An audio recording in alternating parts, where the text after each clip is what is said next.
U.S. National Security Advisor Jake Sullivan. Welcome to Israel, and thank you for talking to us today. Thank you for having me. You know, firstly, if I can ask, in the last couple of weeks, there have been conflicting reports about the time frame for this war from the American perspective. Can you help us? Can you clarify for us? Is there a certain time frame that you were setting for Israel? Well, first, Israel is going to continue to conduct its military efforts to get after Hamas for some time. Because, for example, they're going to continue to hunt the top leaders of Hamas, Sinwar and Deif and Issa. And we don't know exactly how long that will take. So the issue really is, when does Israel shift from the high-intensity military operations that are underway today to a different phase of this conflict, one that's more precise, more targeted, more driven towards things like those high-value individuals? That's the conversation that I had with the Prime Minister and the War Cabinet today. And of course, I'm not going to share the details of that because we certainly don't want to telegraph for the enemy either the Israeli thinking on that subject or what I had to say to them. But I would just say we had a very constructive conversation about these phases and how to think about the shift from high intensity to a different phase of the war. And I felt that the conversation really landed in a good place. Because it has been reported that Defense Minister Gallant said to you today to dismantle an organization that was built for years for terror purposes only, more than a few months are needed.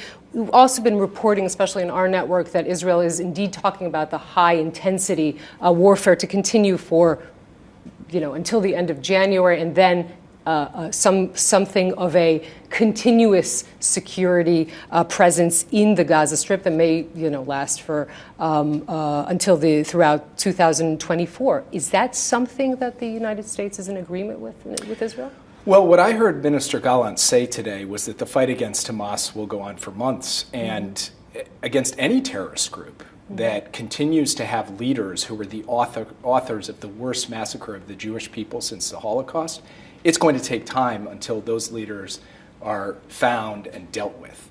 And that could take months, obviously. The issue here is about when the transition from a high-intensity operation to a different phase of this campaign takes place, one that will look different and operate differently on the ground and have different impacts on the civilian population of Gaza. That's what we really discussed today.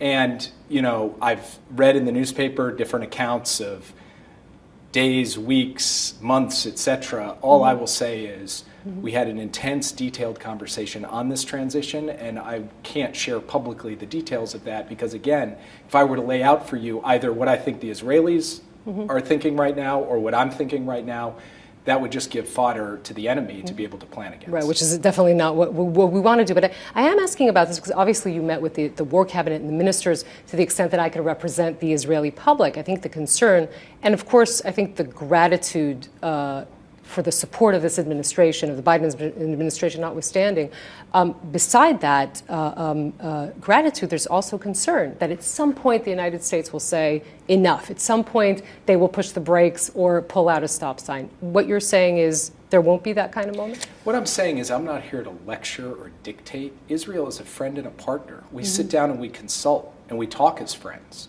President Biden talks to Prime Minister Netanyahu as friends. I talk to all of my Israeli colleagues as friends. And we work through what we see as being the strategic and tactical advantages and disadvantages of different courses of action. And we offer our input. And our input is based on three factors. One, what is going to help lead to the end of Hamas as a military or terrorist threat to Israel, full stop. Two, what is going to ensure that the civilian population of Gaza, who has nothing to do with Hamas, is supported and protected. And three, how do we put Israel and the United States in the strongest possible position to deal with the wider set of adversaries we face in this region? That's what we sat down to discuss today. And those conversations, I think, were fruitful, and there was a wide degree of convergence on both the strategic objectives and on some of the steps we need to take from here to achieve them. The Israeli hostages and the attempts to release them, Israeli officials are really, their hopes lie very much in the lap of the Biden administration. Can you give us any news about that, about the fate of the Israeli hostages? Well, first, President Biden met yesterday with the American hostages who are being held. There are still a number of them, with the families of those hostages. And it's something that is a top priority for the president and for me. I have worked tirelessly alongside the president, Director Burns, Brett McGurk, and others with the Qataris, the Egyptians, and Israeli government officials to secure the release of more than 100 hostages already, and now to begin to explore what is possible in terms of another phase of hostage releases. I don't have any news to report today, unfortunately, because there is not yet a clear path forward. But I will tell you that we are determined, as I know the Israeli government is determined, to stop at nothing to ensure that every last one of those hostages gets safely home to their family. You know, it does seem like there is a disagreement. Maybe you can correct me and say there isn't, about the future of Gaza. The President of the United States is saying that the future is a revitalized Palestinian Authority, and Benjamin Netanyahu is saying, I won't repeat this mistake and return the Palestinian Authority to Gaza.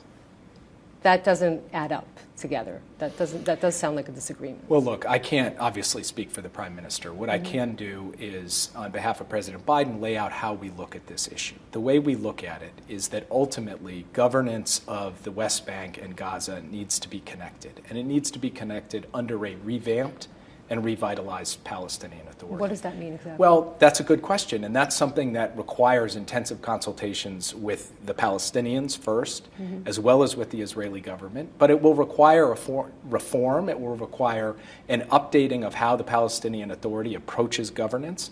It will require the participation of other countries in the region to contribute financial resources and other forms of support. All of that has to be an inclusive conversation, and one in which I think we can actually build towards a consensus if all of us approach it in good faith. At the end of the day, the goal should be to have a West Bank and Gaza connected under common leadership that does not represent any form of terrorist threat to Israel, and we are determined to arrive at that day. So you're saying that the Israeli government essentially is willing to discuss that future with your administration? Well, like I said, I'm not going to speak on behalf of Prime Minister Netanyahu, who obviously has spoken on this issue himself. What I am going to say is that they are prepared to talk to us very much, and we had some of these conversations today, about what the question of governance and civil administration looks like, the question of security, and the question of reconstruction. And in each of those areas, there's work to do to get to clear answers going forward. And ultimately, at the heart of those answers has to be the aspirations of the Palestinian people themselves, but it also has to take into account Israel's security needs, and we're determined to do both of those things. The President of the United States again spoke at a campaign reception, and he said this about Netanyahu. He said, he's a good friend, but I think he has to change. And with this government in Israel is making it very difficult for him to move. Does the President think that Israel should change its government? Well, the President was speaking, if you look at the entire context of his remarks, explaining to a group of his supporters how he sees things generally unfolding in Israel. He's going to let the Israeli people decide for themselves what their government looks like and what their elections look like. A very seasoned politician, he believes in democracy, and he believes that the citizens of a country should choose their own government and would not have it any other way. Yes, we are a very extremely vibrant democracy. That's no question. Again, the President said in that reception, it talked about the support. Israel's security can rest in the United States. It has the European Union and most of the world supporting it, but they're starting to lose that support by the indiscriminate bombing that takes place. Does the United States think that Israel is bombing indiscriminately in Gaza? Well, actually, the President spoke to this issue again later that same day in his press conference with President Zelensky of Ukraine. And what he said was, look at what Israel's up against. Here is a country that was attacked viciously, ruthlessly, savagely by terrorists, 1,200 people slaughtered. And then those terrorists turned around and went and hid behind a civilian population. They used hospitals and schools and other protected sites to continue to commit terrorist attacks against Israel. Their spokespeople went out and said they would do October 7th again and again and again. Their entire credo is about destroying Israel as a Jewish state.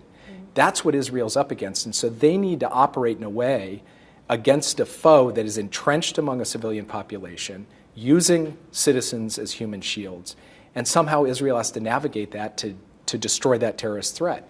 That is an unbelievable burden. And the President was saying that Israel's intent is to conduct that campaign in a way that distinguishes between innocent Palestinians and Hamas. And what he would like to see as this campaign unfolds is that the results of the bombing campaign and the ground campaign match that intent. That's what we will continue to encourage the Israeli government to do. But the word indiscriminate, I mean, that is the one thing that Israel has been very adamant about, saying we are not doing that indiscriminately. I mean, so that is why I'm asking about that specific word that he used originally. And again, as the president said in this press conference with President Zelensky, the point he was making was simply that matching results and intent is something he will continue to encourage the Israeli government to do. And look, he's now had well more than a dozen conversations with Prime Minister Netanyahu, and they've talked at length about this question of civilian protection. I want to move on to asking you about the North, which is obviously something that is concerning Israelis very much. But can I also, if we're still on the topic of Gaza, ask you if you can reassure Israelis that the support the United States is giving Israel in ammunition and other aid will continue throughout this war? Well, literally today, while in the midst of my meetings here, I was checking back into Washington on the status of the supplemental budget request that the president has put forward. $14 billion in aid to Israel so that it has the necessary tools it needs to be able to defend itself and to go after the terrorists who attacked it so brutally on October 7th. We are going to continue to support Israel in its campaign against Hamas because we see Hamas as an ongoing threat to the state of Israel, one that Israel has not just a right but a duty to get after, and the United States will support Israel in that. 65,000 Israelis have been displaced in the north. The Chief of Staff, if I think correctly, said to you today this situation can't go back to October 6th. I believe that you said that the United States and Israel are on the same page on that. What needs to happen? Is there a chance for some sort of diplomatic solution here, or will Israel have to act militarily? We do not believe that military action is inevitable or is necessary to produce an outcome that generates the security that Israeli citizens need to feel to return to their homes in the north. We think that there can be a negotiated outcome that gives them the security and the confidence to return home without feeling that they are going to be vulnerable or under attack. If Israel says we need to solve this militarily, are you saying to Israel, don't do that? Well, I think that's a hypothetical we haven't come upon. What we are saying to Israel today is that let's exhaust our options, let us work through the diplomatic process, and we believe, the United States believes, that there is a negotiated solution to this challenge, and it's a challenge that we take very seriously. Israeli people, wherever they live in Israel, including on the northern border, deserve to live in peace and security without having to fear being killed by terrorists. And they deserve that right. They should have that right. We believe that right can be vindicated through negotiation. You know, we're sitting here and there are threats all over. We talked about Hezbollah. We talked about Hamas. The Houthis in Yemen that are threatening Israeli ships and actually shooting at any ship that has even a tangential relation to Israel. Doesn't the response to that need to be beefed up? What the Houthis are doing is a threat, not just to Israel, but to the entire international community. It is a threat to freedom of navigation. It's a threat to commercial shipping. It is a threat at a critical choke point, a critical artery in global commerce. And so the United States is building a coalition of countries to help protect freedom of navigation and to seek to deter further attacks on freedom of navigation. We'll work closely with the Israelis and many other countries that are interested in this, not just from the region, but from all over the world. Secretary Austin will be in the region, in fact, in the next couple of days, and part of his visit, not just here, but to the Gulf, will be about beefing up the international response to what the Houthis are up to. And we will continue to be very committed to this priority. And I would make another point. We're talking about the Houthis, but who's behind the Houthis? Who's arming, equipping, and enabling them? It's Iran. And so we believe the entire international community, including countries that have pretty close relations with Iran, have a responsibility to go to them and say, you are responsible for this threat, and it is your responsibility to end this threat. U.S. National Security Advisor Jake Sullivan, thank you so much for talking to us today. Thanks for having me.